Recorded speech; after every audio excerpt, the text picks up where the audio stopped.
Brad. Hi, McKenzie. You never call me McKenzie. That sounds so weird. Folks, we are back with another episode of Smoke-Filled Room. It's great to be back on this monthly podcast we tend to do on a monthly basis. We have a lot to talk about today, and there's a lot we're not talking about. That we'll talk about in another episode. Yes. A month from now, probably. And I think just because campaign seasons are ramping up so quickly, each episode there are like a lot of updates we could be talking about, and we will, but we have 9 months. Yeah. So, and the fields aren't finalized yet, so. Exactly. The statewides we're going to kind of, which we've talked about the statewides a lot on the weekly roundup. We've talked about them on this podcast, so we're going to focus a little bit more on some district-centric races and get into that today. Not to keep talking about the same things over and over again. But we have seen some fundraising numbers come out because the deadline to file was yesterday. We're recording on Tuesday. Deadline was yesterday. And so a few people have rolled out some hauls so far. Top of the list, I think that's notable so far is Aaron Wrights in the AG race, announcing over $2 million raised in the 2-3 weeks that he's been in the race. That's a hefty number. Oh yeah, that's huge. That's quite a bit. Now, put it in context of who he's facing, and you've got Mays Middleton, who's self-funding at least $10 million, can probably do a lot more. And then you've got Joan Huffman, who we'll see if she's got TLR backing her, but they've got deep pockets. So he's going to have to raise a good amount of money. But this right off the bat in 2 weeks, for someone who didn't raise anything in his House race 5 years ago, is a pretty good haul. And certainly he's in a very different place politically, absolutely. Right? Than he wasn't in that House race. That House race was the introduction to Aaron Wrights for a lot of the folks in the political sphere. And now he's built this resume that's entirely different from where we saw him. But regardless, it is still a very big number. And it was a huge question of, okay, yes, if he does enter this race, great, he has this resume and he has these connections, but can he raise money? Yes, the answer is yes. Yeah, it's twofold. Can he raise money, and can he be disciplined enough on the campaign trail to actually do the work necessary? And we're seeing him raise money. We'll see he's been on a nonstop media tour doing interviews and stuff, so he's doing that, and then we'll see the actual pounding the pavement in a campaign apparatus. So he's auditioning pretty well so far for it. So far so good. What else are you seeing? Another one that stuck out was Mark LaHood, state representative from San Antonio, reported $1.25 million raised in the couple weeks since the post-session moratorium. We cannot stress how big of a number that is for a state rep a couple weeks after the moratorium. That is a big number. It'll be fascinating to see when the report comes out who the donors are. And I guarantee you this has a lot to do with the fact that LaHood was one of the biggest wrenches in the gears for TLR in getting what they wanted across the line policy-wise. He was considered the swing vote on the JCJ committee in the House regarding the nuclear verdicts bills. He also was named in the post-session email that TLR put out. There's also, since that, been some shakeup at TLR. Dick Trabolsi, a co-founder, is out after decades of service with the organization. From what I'm told, member. Yeah, from what I'm told, he was going to retire at the end of the year anyway, but they basically, after that happened, moved it up. So my gut says that this fundraising haul for LaHood not only is because he's in a very competitive district, and if Democrats do have a better cycle, he's going to be a target, right?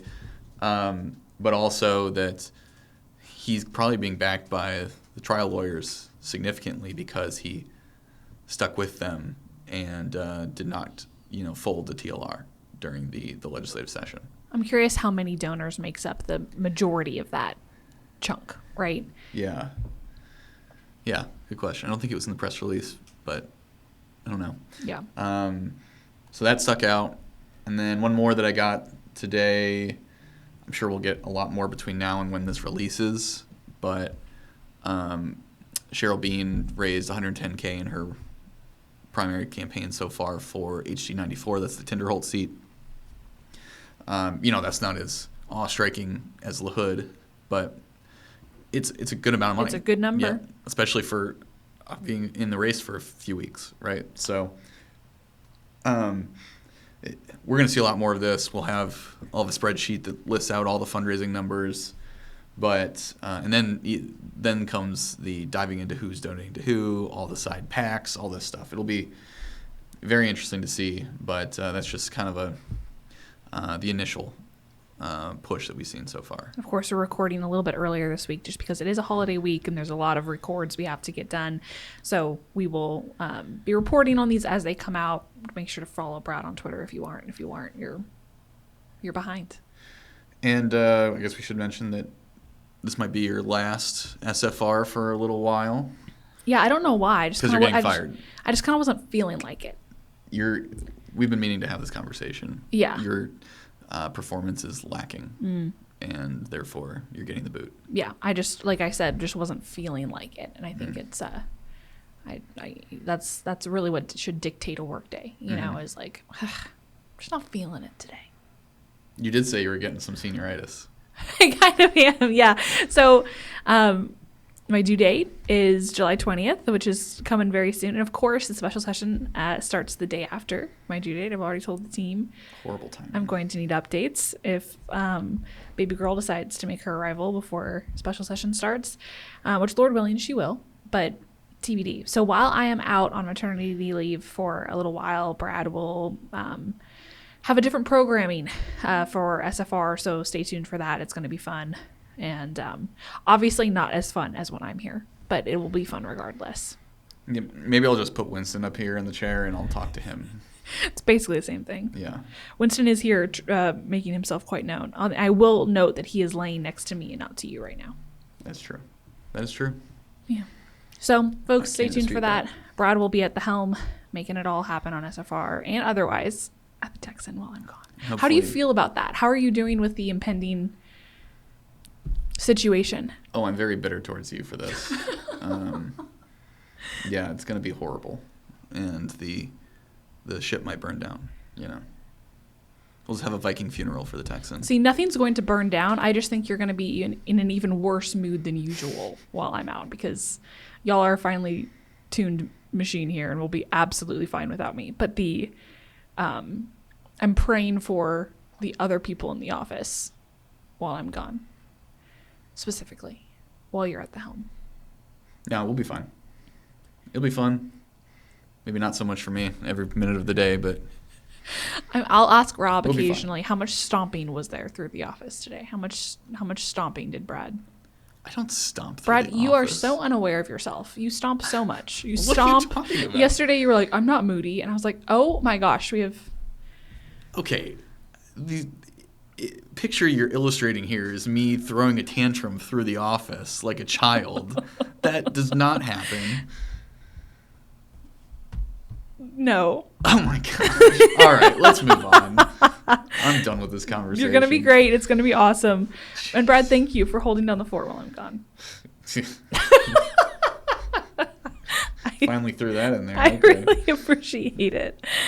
Oh, brother. Okay, well, let's talk about some campaign updates. We teased it a little bit, but there are a lot of open Senate seats this cycle and very different approach, very different focus this cycle compared to last in terms of the Texas Senate. We'll talk through the four that are top of mind that have a lot of movement happening right now. We'll talk about Senate District 3, 9, 11, and 22 and walk through each of these. So, Brad, why don't we start with Senate District 3?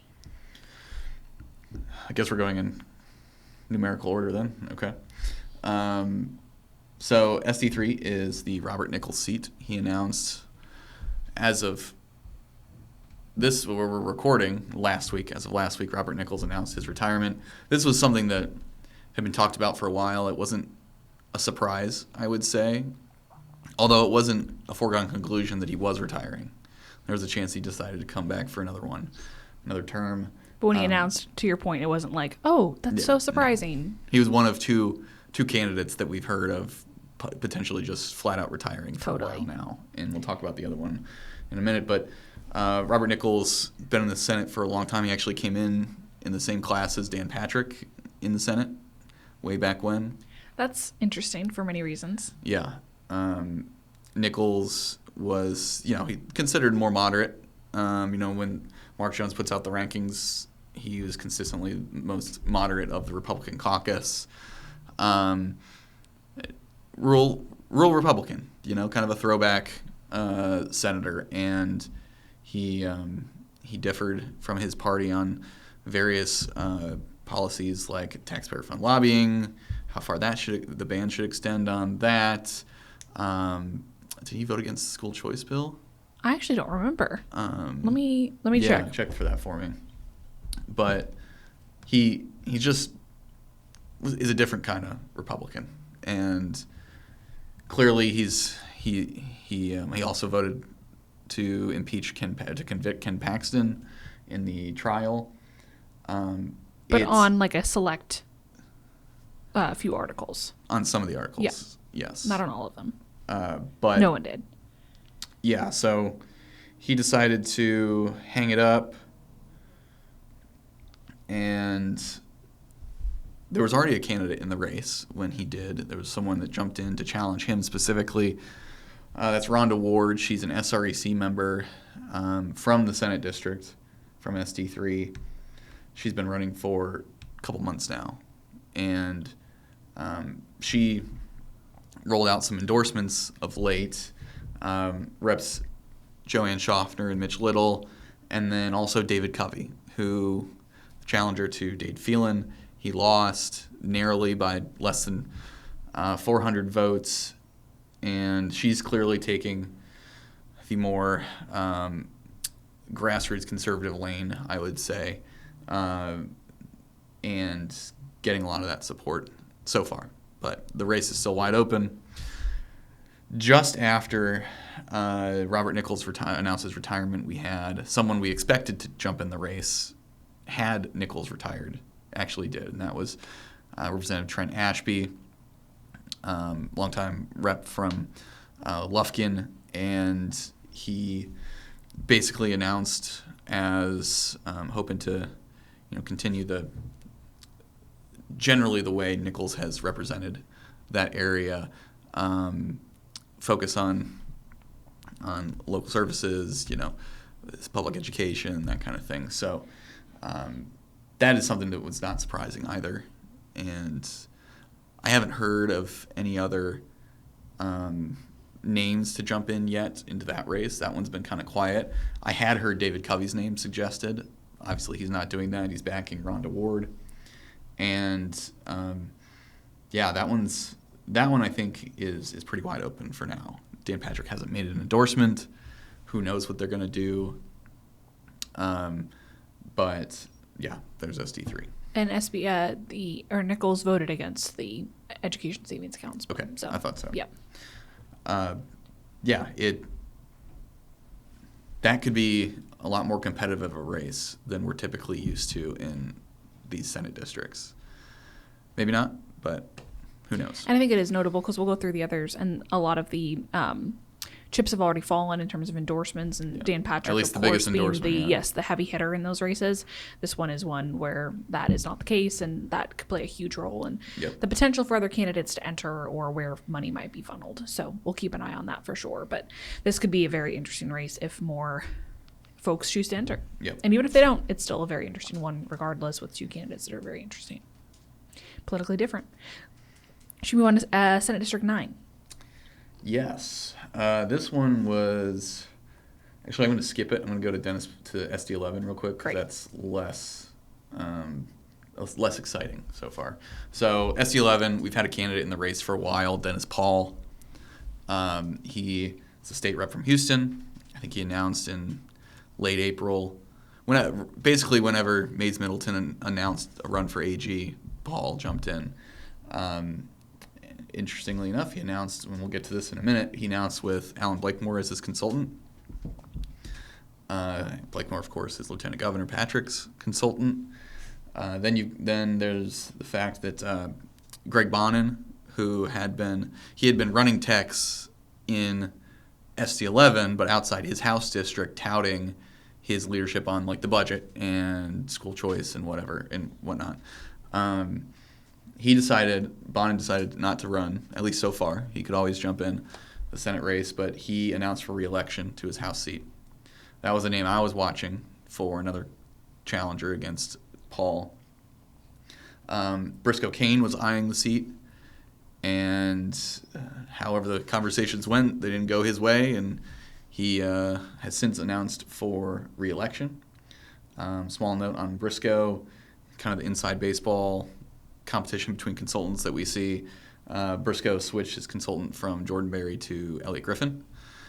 A lot of that may stem from irritation at the speaker's race, because Speaker Burrows is one of his consultants, and then Berry was split. A lot of his clients were split between the two sides, but Briscoe, who's been on the outs of leadership in the House this session, has switched to Griffin.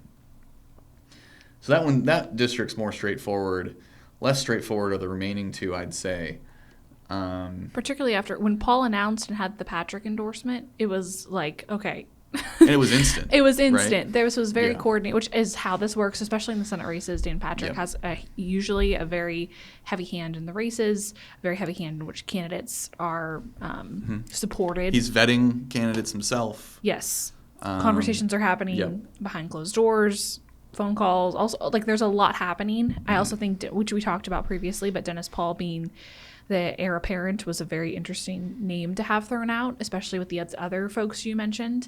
Bonin and Cain certainly have profiles of their own, and we know that they were not just like floating around the idea that this was a very serious consideration for both of them, and even in some cases money was spent to try and like get ahead of the race a little bit. So it was very interesting when you see Paul, who is a very, in a lot of ways, low profile Senate member or House member, and somebody who's not at the front mic very often, and who or especially the back mic. Or the back mic. Just he's kind of just there.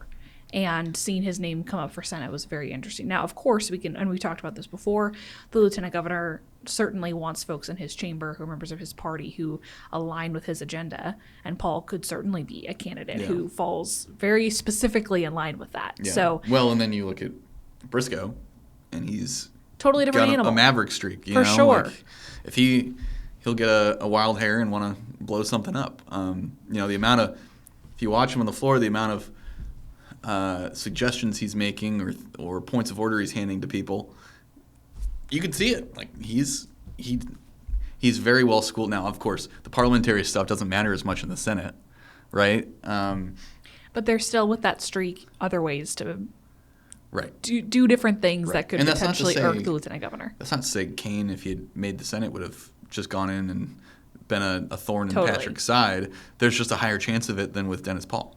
Absolutely. And Bonin was a very interesting character, not looped into that conversation too. Yeah, well, then you had the fact that who's Greg Bonin's brother, Dennis Bonin, who's a lobbyist consultant in the building. Former Speaker of the Texas House. Of course, yep. Worked well with Patrick for the one session that he was there. Super Bowl session. The Kumbaya session. Yeah. The greatest session in the history of sessions. Aren't they all? Yeah, right. I'm just waiting until we have an acceptable session, you know? Just one that, it's all right. If somebody comes out and says we've had an acceptable session, I think they should just become president of the world. Not one that's neither the worst thing ever or the greatest thing ever. Just like, hey, we passed some stuff. Yeah. We didn't pass some stuff. And you could decide. You're there for 5 months. Yeah. If you like it. Great. Okay. If not, let me know. Yeah. I don't think that'll happen. No. We don't live in that world. No.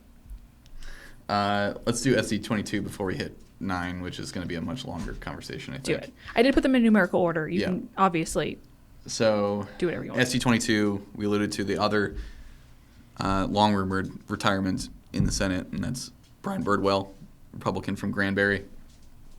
Birdwell is quite a figure in the building. His word goes a long way. Also, he has quite a story. He was in the Pentagon when the American Airlines flight hit it on 9/11. He got severely burned. He's lived with that for the rest of his life.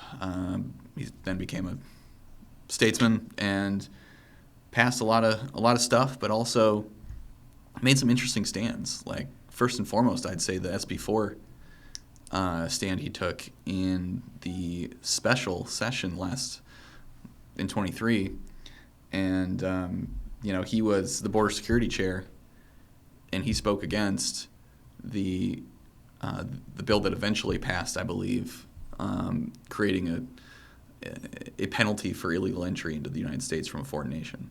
So, very notable as a Republican, very notable as the chairman of that committee, very notable with his background, very notable in that I think that's when, I'm curious if you would agree, the rumors about potential retirement certainly started swirling in a much more aggressive capacity, specifically because of the lieutenant governor and how that all went down. So, yeah, very interesting. But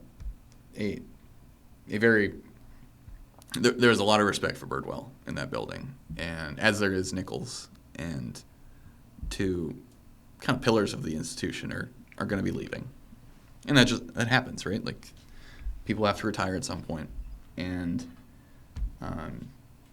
they're going out, as it seems, on their own terms. But SD22, this race, it wasn't in totally open seats and empty field for long.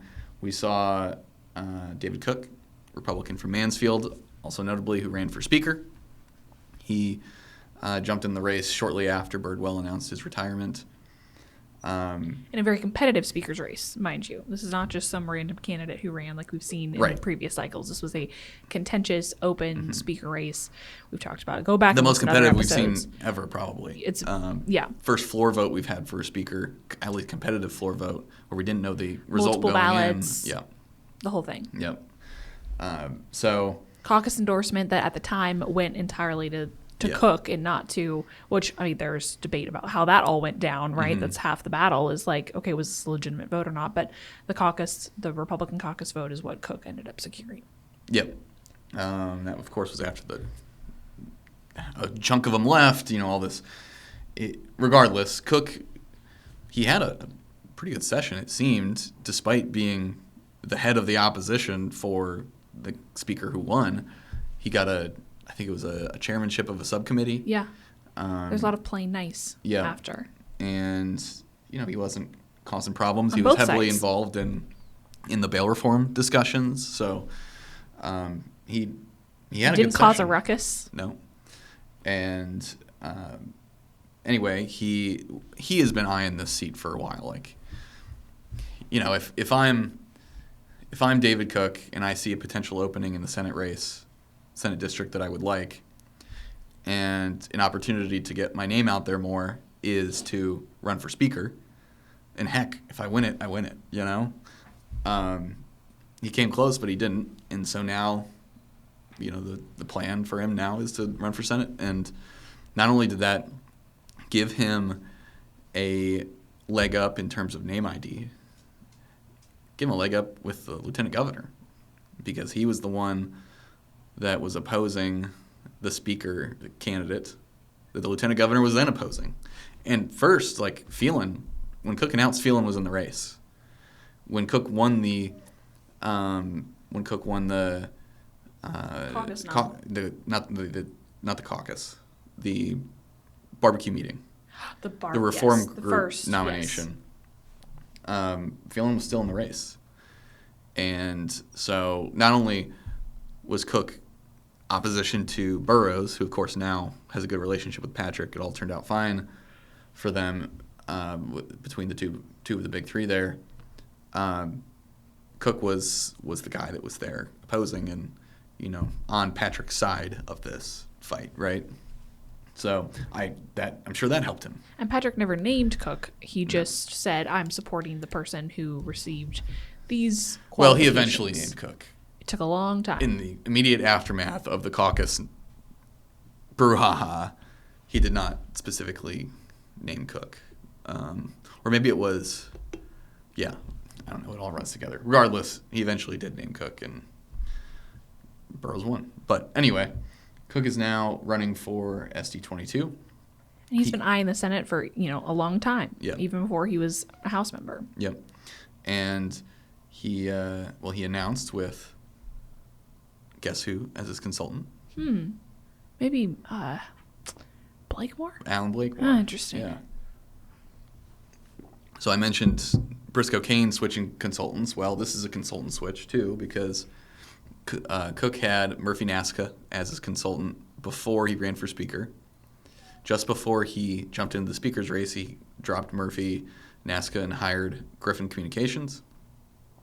And then now he has listed Blakemore as the lead on the on his team. So pattern is developing, and so it's right now he's got the inside track, not just because he is the only candidate in the race, but because he has Blakemore, which gives him an inside track to the Patrick endorsement. I mean, it's probably coming, right? I'd be hard-pressed to believe Patrick does not endorse Cook for this. It just hasn't come yet as we're recording today. We'll talk about the order of how that probably goes down, yes. Right? It's not necessarily, in my mind, that somebody goes to Blakemore and says, hey, can you, I'd like to hire you.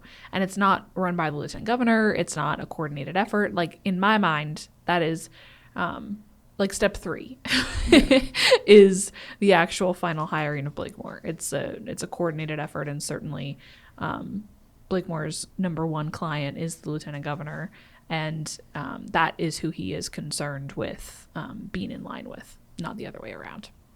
Yep, absolutely. Good. Would you like to go to SD9 then? Yes, let's do it.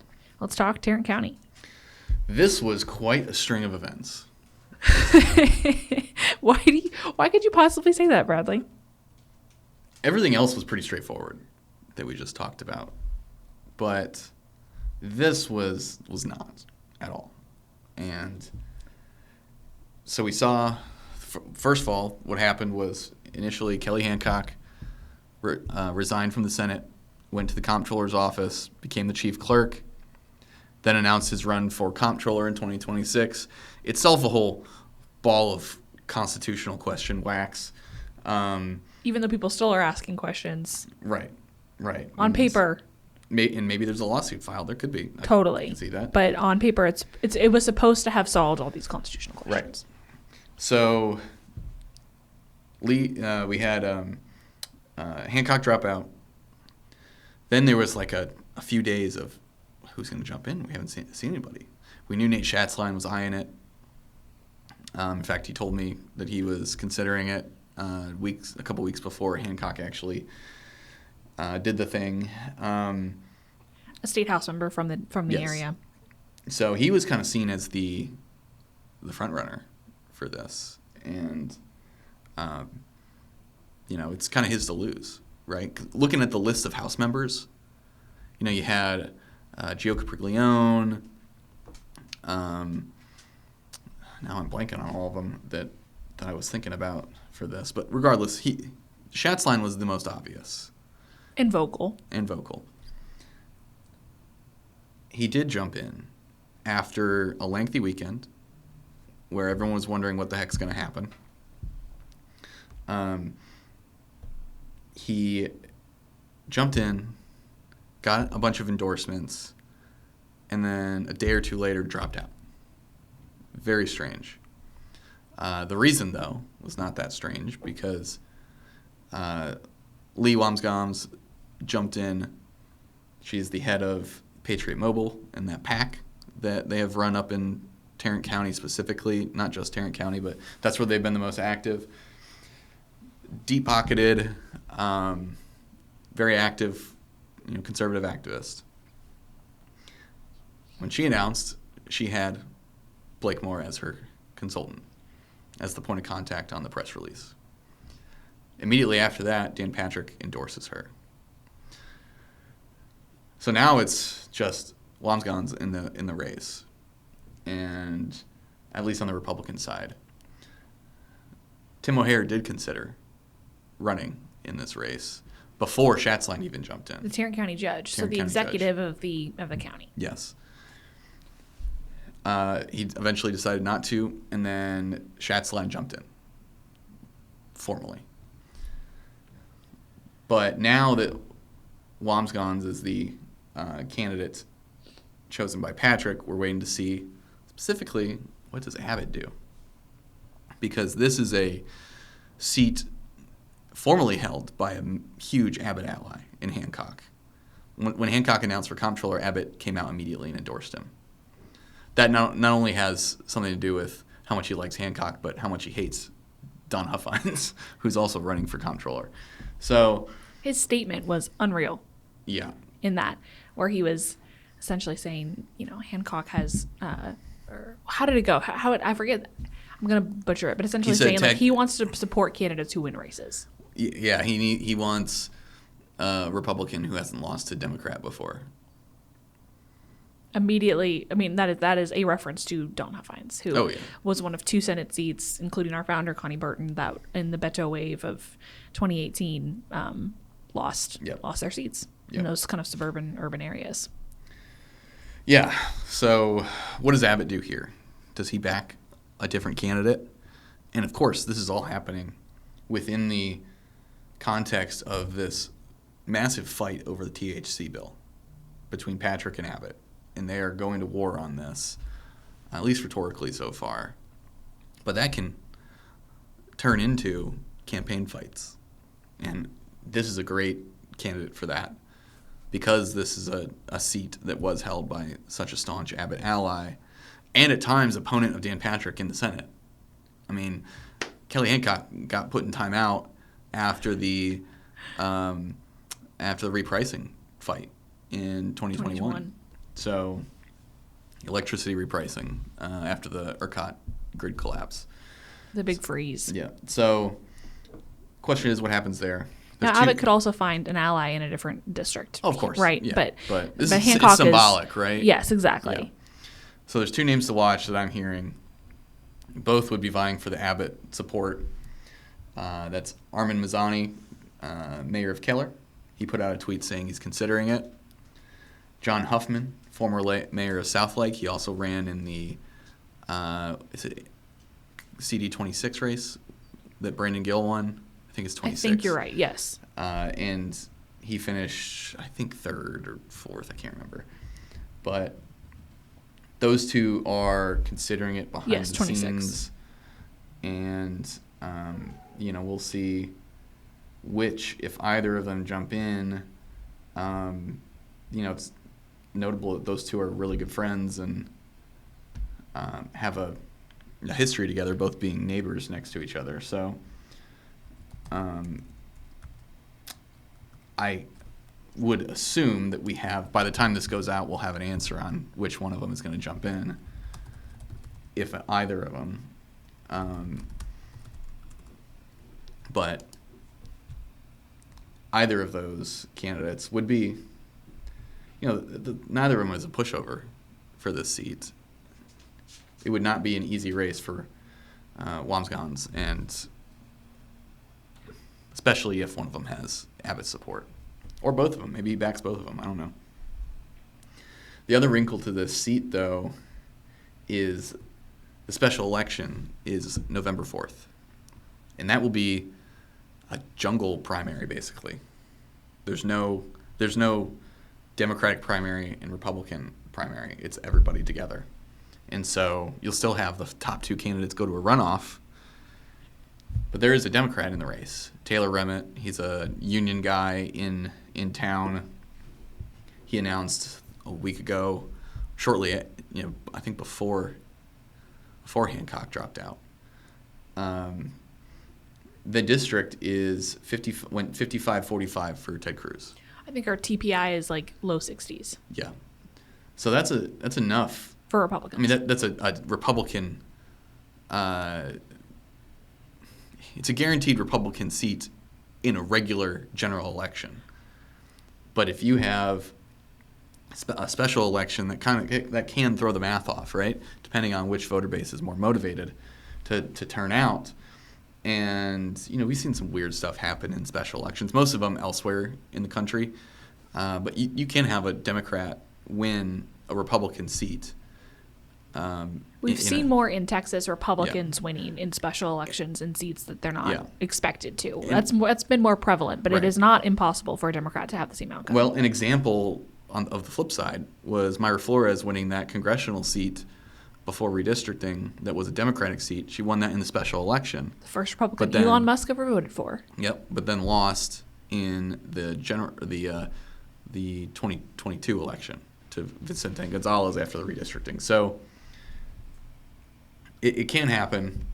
Things have to break the underdog's way, but it can happen. So Remit's in the race.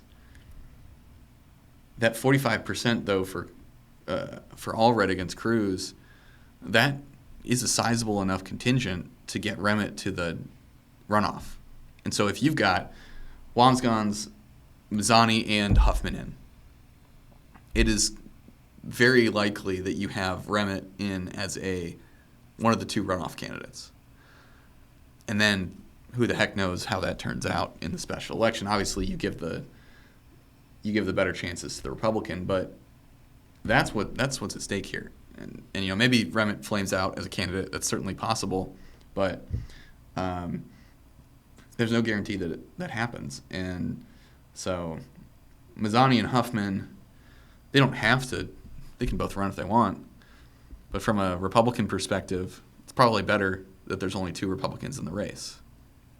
Not least because you won't have Abbott's support either split or picking one over the other, right? So jury's out on how those two handle it. I have a feeling that we'll probably know who's in and who's out by the time this podcast goes out, which is unfortunate since we had to record so early. But it's going to be an interesting race, that's for sure. And I think the Senate being such a fluctuating body this cycle makes it so it makes it really fun, because this was just not the case last cycle. And we're not even just dealing with well-funded challengers to incumbents. We're dealing with flat open seats, which is fun. I mean, four seats, and somebody can do the math, but 4 seats in a body of 31, that's a significant chunk. Mm-hmm. I mean, we're talking near 20%. Last cycle we had 2. One was a general election, the other one was a primary. Yeah. So this is a lot more up in the air. A lot more at stake. And I think the Senate, too, just being a 4-year term for these seats, being the kind of body that it is, it's a far more stable body in terms of turnover than, say, the House. So it makes it very, very interesting to watch when these kinds of things happen, when there is an influx of open seats. Mm-hmm. And these can be big races, big spending, expensive races. And that brings us to the Blakemore of it all, which we've been talking about a little bit here and there. What? Your overuse of it all. Of it all. It's now, I put it out, and so now it's like when glass shatters. Glass shattering every time I hear it. That's how I feel when you say... I need to write on a chalkboard all the of it all formats that you've used. I gave up doing that for you with As It Were many years ago. But see, that's comedic. Even if I'm the only one that finds it funny, you're not trying to be funny. I could not roll my eyes more at you saying As It Were is comedic. Yeah, I'm saying it ironically. Are you saying of it all ironically? No. Of course not. So then you don't have the same excuse. Whatever. Well, let's talk about Alan Blakemore. Okay. The Alan Blakemore of it all. All right, go ahead.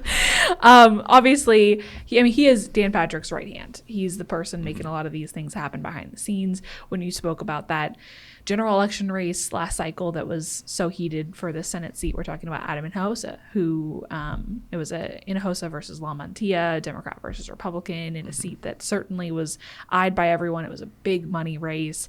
Mm-hmm. And Blakemore, when you see Blakemore's name on a press release for a candidate, it's significant because it means that likely comes paired with the lieutenant governor's support, endorsement, and money. Mm-hmm.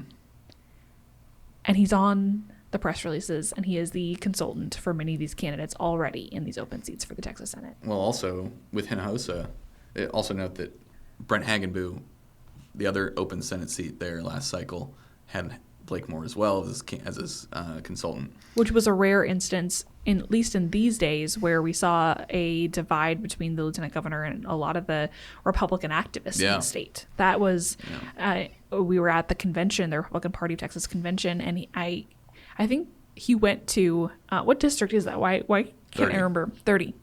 The lieutenant governor went to the Senate District 30 caucus meeting and was not well received at the time. Well, there was J.C. Yarbrough and there was Brent Hagenbu, and this was certainly an instance in which the lieutenant governor and the kind of grassroots side of the Republican Party apparatus were very much at odds over this race. Yeah, and that might be, and it was heated and it was close, even with the lieutenant governor's support. Yeah. Well, we might see that shift more this cycle, depending on things. Like take the pot stuff. There is a segment of the conservative right that does not like that. Is that a motivating enough factor for them to turn on Dan Patrick, who's been, at least as they've seen the last few cycles, their biggest ally in the legislature? At least in terms of the big three, right? Does that, or the conservative displeasure with the ESA legislation, because there is that. Guess who signed on to the letter among conservatives condemning the ESA bill? Tell us. Lee Wamsgans. Interesting. Along with a bunch of other people. Like I just looked at the letter yesterday. It was 65 pages long of people signing on to that. Yeah. And obviously some of them are just like precinct chairs or whatnot, but there were also groups and pretty big activists involved in that. So that's an interesting wrinkle, by the way. Especially, I think they're going to have to vote to continue the ESA program next session. Will they? I don't remember. I heard something about that. Yeah. At least appropriating money to it. Yeah. The appropriation is going to be what's debated, I believe. Because it'll just expand. Yeah. Anyway. Significantly. So that's an interesting theme to watch. Is there an actual break between the conservative right and Dan Patrick? And if there is, does that flow downstream to these candidates that he is backing heavily for these Senate seats? I think the odds of all those dominoes falling is pretty low, but it's possible. So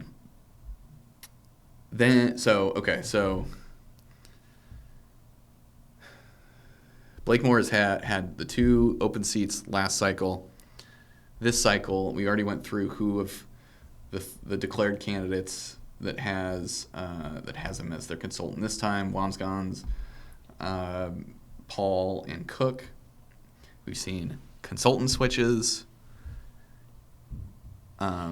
It's pretty clear what's going on, and Blakemore is kind of the key to at least the best chances you'll have of getting a Senate seat. Explain to folks why the lieutenant governor has such a vested interest in who enters the chamber. Well, he wants people who are not going to cause problems. He wants people who are in line enough with him ideologically. So you can have a couple ways you can cause problems. One way is by being ideologically different. I'd argue that Robert Nichols fit that enough, or at least somewhat. Though he and Patrick, from what I'm told, have a very good relationship, even despite that. And then you have... Unlike previous dissenters in the Senate. Yeah, like Kel Seliger. Yes, there you go. First day I remember on this job was watching Kel Seliger. I was thinking about that. The property tax. Wasn't it property tax? Yeah, he was objecting to the threat of using the nuclear option of lowering the threshold in order to advance to move the blocker bill so that the property tax bill could come up. That seems like so long ago, because it was. Yeah. But and I remember him. He didn't filibuster like Winnie Davis did for hours, but he was kind of filibustering, and he made his point known. He was very much a thorn in the side of the lieutenant governor, whereas Nichols, though policy-wise may be more similar to Seliger than anybody else in the chamber, has a very different approach. Yeah, he's not fighting with Patrick's top advisor like Seliger did with Sherry Sylvester. Oh my gosh, that's right. Yeah. So definitely a different tact, and that's, I'm sure, why they have a good relationship despite disagreements on policy. But Blakemore has those 3 candidates, and you have to give them the favorite status right now to win those seats. Not just because they're the only candidates in the race, but even if you have other candidates jump in, I would think they have the leg up. But, like I said, is that tested with some of these crosswinds that we've seen develop in terms of themes, displeasure with Lieutenant Governor from some corners. Also the fact that Patrick is closer to the end of his tenure as Lieutenant Governor than the beginning. When he's going to, there's constantly rumors about, he's not going to run again. Well, he's said constantly he's going to run again. So I think until we see otherwise, we have to take him at his word. And that doesn't mean he can't wake up tomorrow and decide, I'm not going to run again. That could happen. But the Blakemore of it all is, you didn't register in your head. Having him in your corner clearly gives you a leg up as a candidate to get to where you want to go under the current conditions of the Senate. And that's why we see so many candidates switching, having to hire him or wanting to hire him in order to get where they want to go. And there's nothing like that in the House. Probably first and foremost because there's just a lot more people in the House, a lot more territory to cover, and one firm can only have so many clients. But it's going to be a very big cycle for Blakemore, though. This is like a very, like I said, these Senate races are very expensive. They're very big. And obviously there's a whole, this will be when you see Blakemore's name on a press release, it also indicates the Lieutenant Governor is behind the scenes helping, making a lot of these calls. I would say in a lot of the cases. I don't know if it is for everyone, but specifically for example, for these, Huffines has Blakemore as a consultant. Sorry, I should have specified the Senate seats. Okay. Yeah, because you're right. I think that is a very I don't see Patrick different pulling things behind the scenes for Don Huffines. Absolutely. But with these Senate seats specifically, I don't think there's a world in which Ellen Blakemore takes on a candidate for a Senate seat that is not blessed in some way by the Lieutenant Governor. Yeah.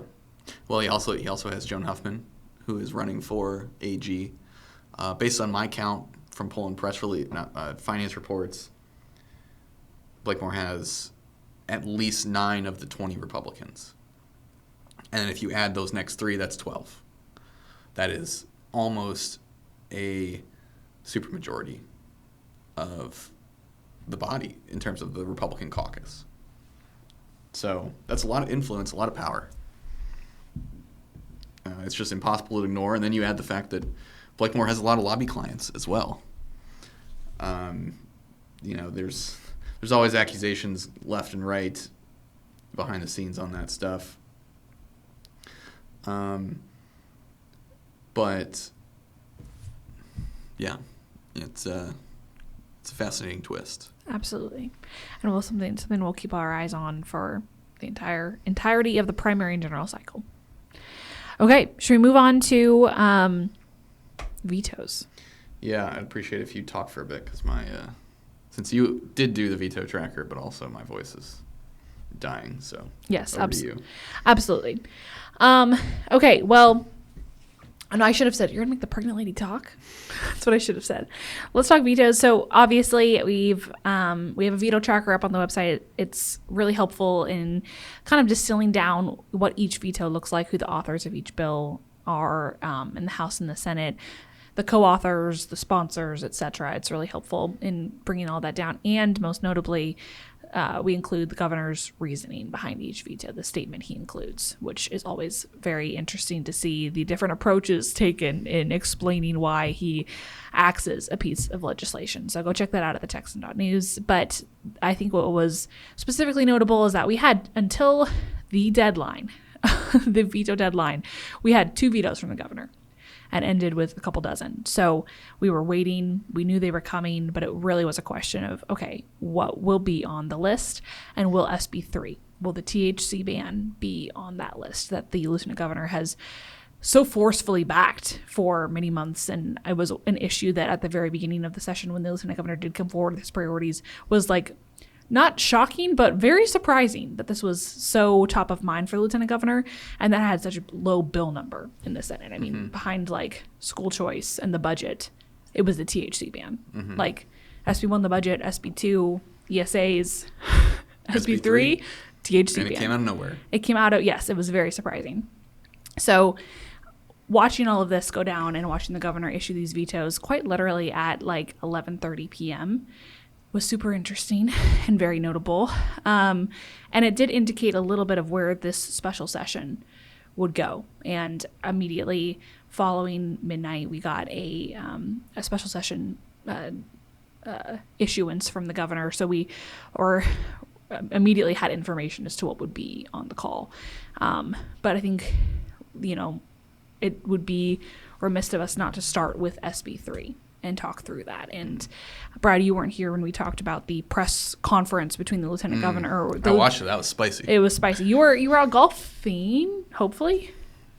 I don't know if you were golfing at the time. I was golfing on the next day. Brad took so much needed vacation and was not able to chat with us on the weekly roundup about how unique and yes, absolutely, how unique and just fascinating the lieutenant governor's approach was in that press conference. We have never seen the lieutenant governor so adversarial toward the governor in a press conference. Usually he takes a very deferential tone. He's very careful about what he says about the governor, very careful not to make any statements on the governor's behalf. He goes out of his way to do so. Now, will he do that for other folks like the speaker? No. He certainly kind of throws around his weight as the arguably most powerful elected official in the state with absolute readiness at any given time. But the governor is where typically that line stops for Dan Patrick. Well, and even here he kept saying, I'll work with the governor later down the road, While also saying explicitly that the governor wanted to legalize recreational marijuana. Yeah. So that's what we're talking about here. This is he definitely still tried to have his Dan Patrick deference moments toward the governor.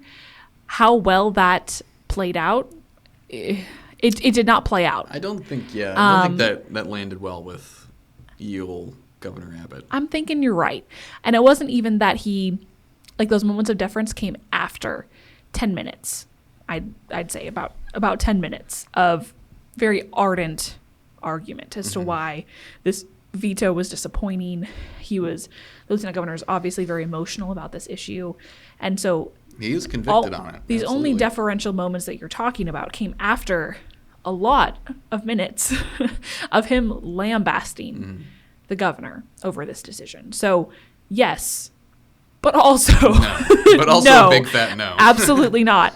And that was what was so notable. Like, all of us were watching this press conference just going, what is happening? Because it was not out of character for the lieutenant governor to go and play hardball at a press conference, but to do so when the opponent is the governor.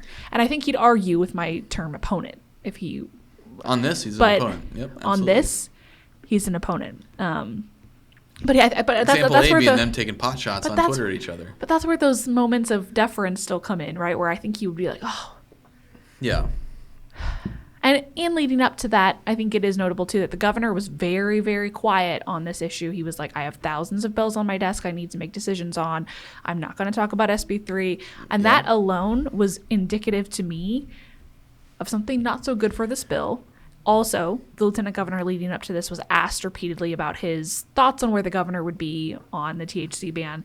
And I think and this shows you the emotion behind this issue for the lieutenant governor.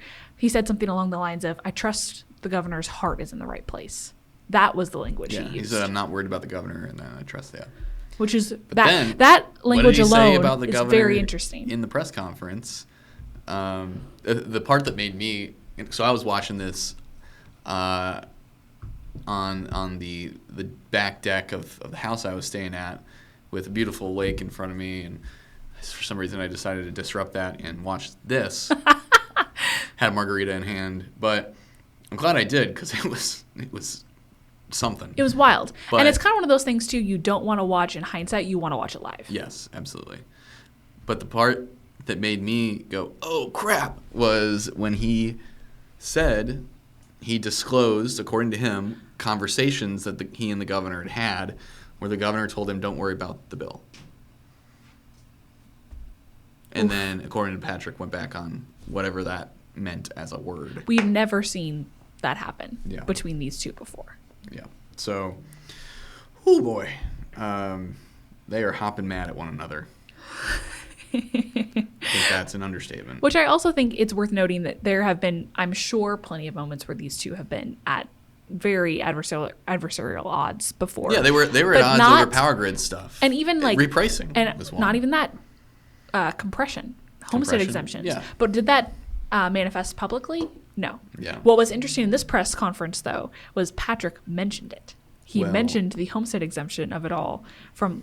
Dang it, darn you. From the last special session fight. Well, you know what the difference is.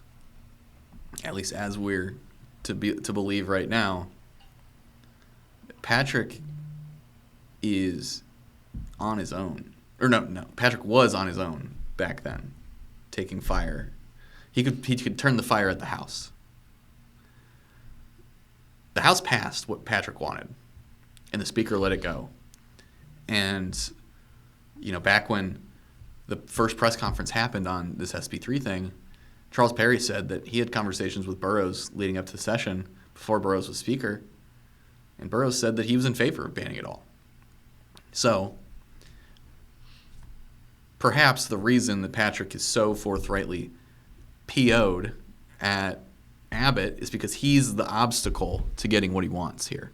For sure. I mean, obviously he is, but he vetoed the bill. He doesn't have to direct fire at the House because it's the governor that's the one that's opposing this. But it still is so, you're totally right, but it is still so notable that instead of having backroom conversations and maybe a more passive-aggressive press conference, he came out swinging the way he did. Yeah. We've never seen that before. However, it is going to be, the House did back SB3 as it was this time. But there have already been multiple House members who put out statements saying that they're glad the governor vetoed and that they can take a more measured approach at this in the special.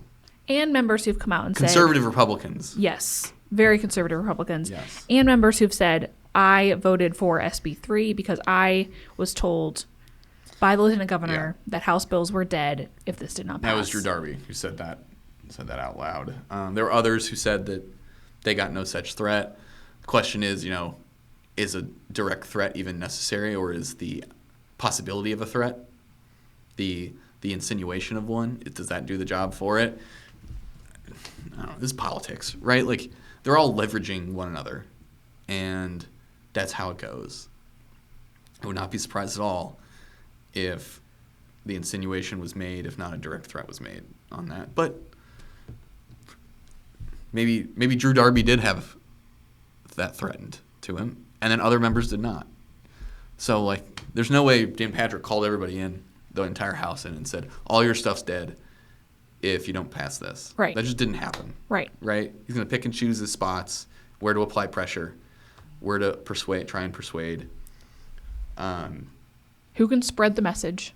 Yeah. Who do I need to put explicit pressure on? On the other hand, Tom Oliverson, when he was circulating the floor substitute to strike the entire Ken King bill and replace it with the SB3. Ken King's bill being a little bit more regulatory, more like potentially what Governor Abbott has in mind, and replace it with the Senate's version, essentially. Oliverson got 50 signatures in a day.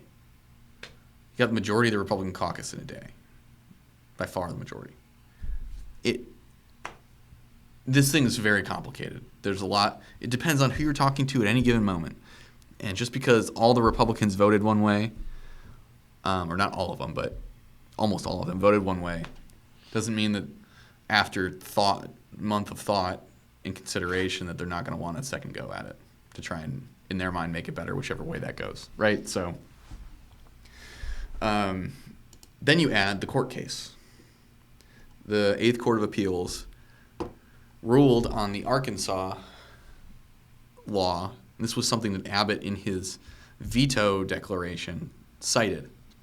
The Arkansas THC ban law that similar, but not exactly the same as what Texas tried to pass. And that had been hung up in the courts. Well, then, 2 days later, you can't make this up. 2 days later, the Eighth Circuit puts out their opinion on the case that the governor cited, and it goes, at least in its overall ruling, against what the governor is saying. Now, he quibbled at the details on, what the case itself was actually about, whether the scenario in that case would apply to the Texas law, and how that might be held up in court. So that came out, and then we saw them actually take pot shots at each other on Twitter. Reminiscent of 2023 when we saw the lieutenant governor and the speaker, Dade Phelan, throwing pot shots at one another on Twitter. Although there were no memes. No stupid memes. They gotta step it up. But that means we're on a countdown to meme time. Right? Now we have the AI generated memes you can make. Yes. Not just to Photoshop. I could make so many jokes about the Phelan bill and the AI generated memes and disclosures.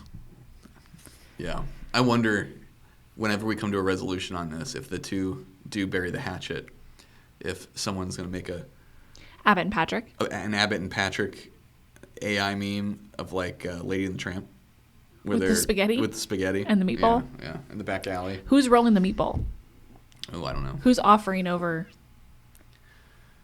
Probably Patrick. A little deferential. I don't know. I really like that you answered that question. He's not rolling it over with his nose, though. That'd be kind of weird. Yeah, maybe just a fork. Yeah. Here, take this. Yeah. This is the important analysis you get on Springfield Room, folks.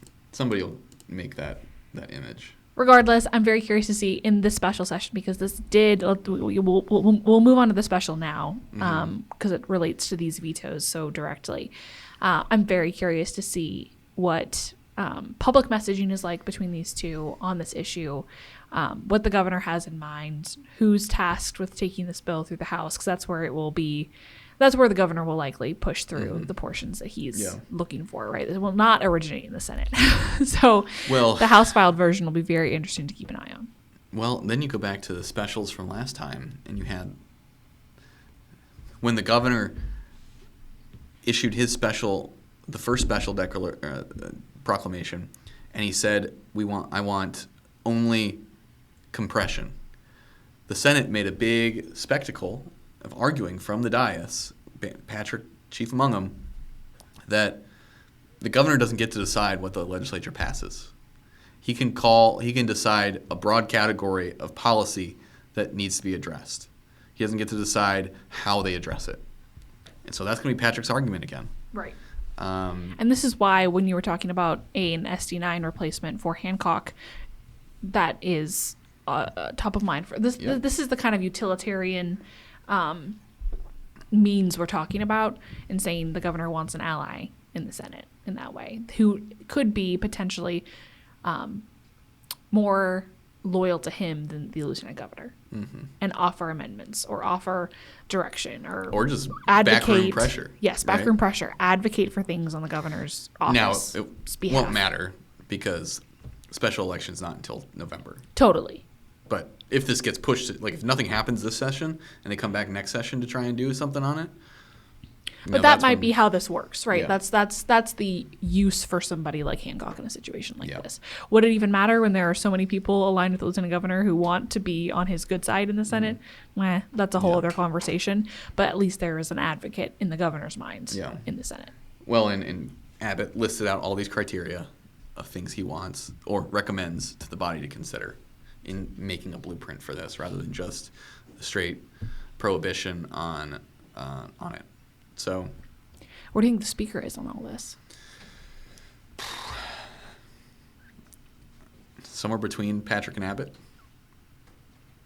which is not really a broad area to be in, right?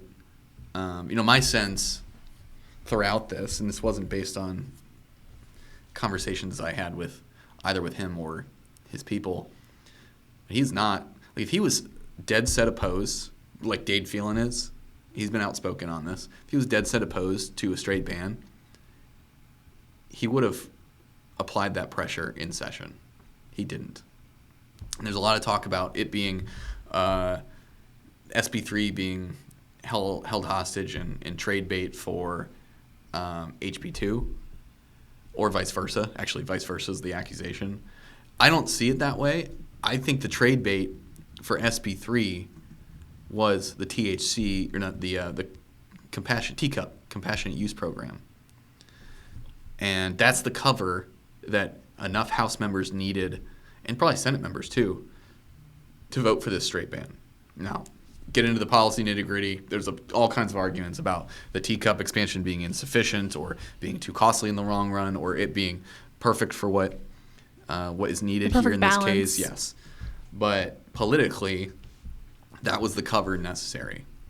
I don't have any indication that that HB2 was trade bait for SB3, even though that's kind of how it's been done in the past. The big ticket items, one for one, right?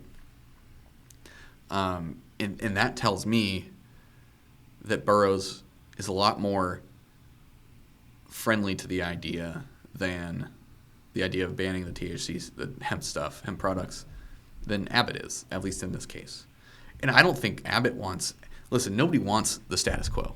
Nobody wants it to be like the way it is now, where you have these 8,000 shops everywhere, including next to schools. Something's going to be done, whether it's this special session or next session, to clamp down on that. And a lot of the actors in the industry are calling for it because they're already established, right? Get back to the regulation side of things. The already established businesses want regulation. They welcome it because it cuts down on competition. Now, that doesn't mean that their cases for it are wrong. Like, there might be a problem, and it seems like there is a problem in the industry. They're bad actors, but there's that selfish underlying reason all the time. Like, get rid of the fluff. Get rid of the one-off cake shops that are just selling it to anybody coming in. Right. We want these much prettier, upscale operations that aren't grungy and disgusting. That fight is going to be obviously the thing most people are watching. You got a couple other potentials. What else does Abbott add? He mentioned some bills, some lower-level bills, although some of those are very fascinating, including one I wrote about the cement kiln. I was going to say. That is, if you're interested in a very weird behind-the-scenes lobby fight, go look up the cement kiln piece on our site.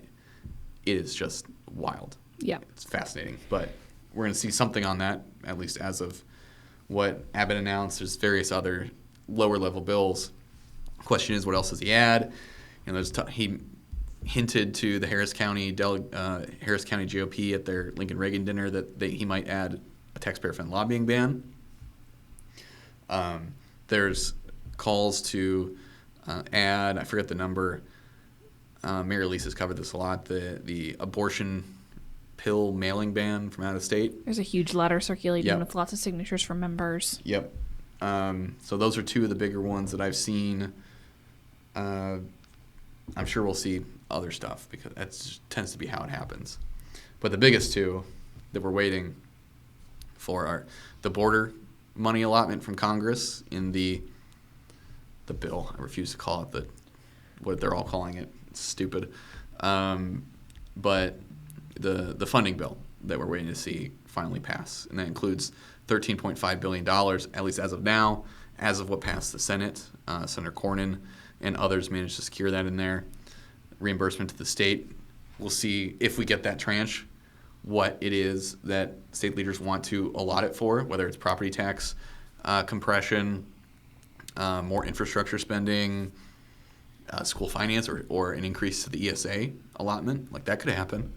That's a lot of money. That's a huge chunk. So that is something that, provided it gets done fast enough in time for the special, that will be on the call. Then the question is, what do you pair that with? Redistricting, the thing that everyone's talking about, waiting for congressional redistricting.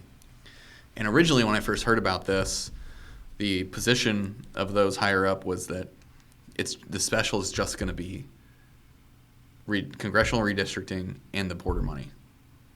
And I think we talked about this on either the last SFR. It was. Obviously, things have changed, not least because SB 3 got vetoed, right? But the congressional redistricting is still there, and I'm told is going to happen. It's just gonna. And they need to get it in as early as possible before things ramp up for the next cycle. That way candidates can get set in districts. The Trump administration is pushing hard to redistrict, and it's not just Texas, it's other states too. For some reason, they think they can get 5 new Republican seats in this state, which, by the way, would require redrawing the entire map, not just a region.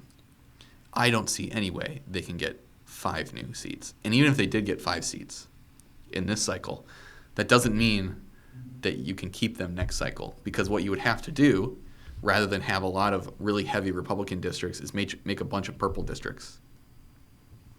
And that's just harder to maintain those seats. You're leaving more up to chance. You have a good Democratic candidate in one district, and they manage to catch lightning in a bottle and win it, right? So I'm no redistricting expert. There are going to be people, if they do this, that are going to be paid a lot of money to fly into Texas and manage this operation to redraw the maps. First, you got to get all the congressional members on board, but 5 seats is a lot. And you have to also, because this is the whole argument behind this redistricting effort, and it only being congressional, is because the president is putting pressure on a lot of states, reportedly, to try and maintain that Republican majority in the U.S. House, and to try and do that as solidly as possible. Yep. Is it possible, even with all these redistricting efforts in different states? TBD. We'll see. But how much of an overhaul is a state like Texas willing to have with these maps for 5 seats? Or will they just say, hey, we'll give you, we can get a couple. Yeah. we can make the effort. We're going to do what we can. But 5 seats, when we jeopardize future election cycles and have to go through this similar process when redistricting is not on the calendar for us for years, what can we do? Mm-hmm.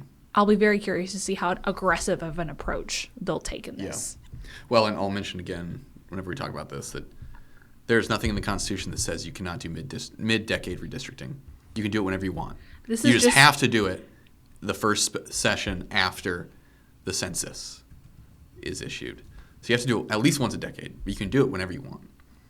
And it is flat out a power grab. It's not even bald-faced. It's just out there.